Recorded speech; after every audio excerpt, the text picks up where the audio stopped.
संगीतकार रमाकांत तांडे समस्त आम स्कूल आलमनी हेलो हेलो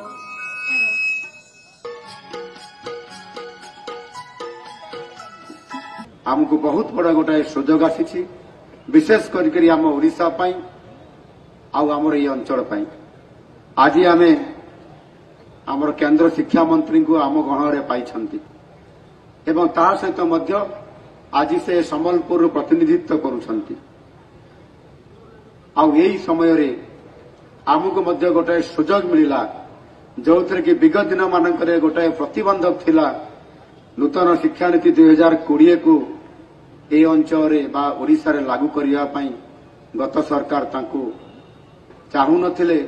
बा एभଳି एक टाळतुळ नीति अवलंबन करथिले जो थे कि जातीय शिक्षा नीति को आमे ए ओडिशा रे प्रवेश करिबारे आमको बहुत विलंब हो गलानी। यशस्वी प्रधानमंत्री श्री नरेंद्र मोदी जी दिग्दर्शन एवं यही शिक्षा नीति को तृणमूल स्तर में कार्यकारी करने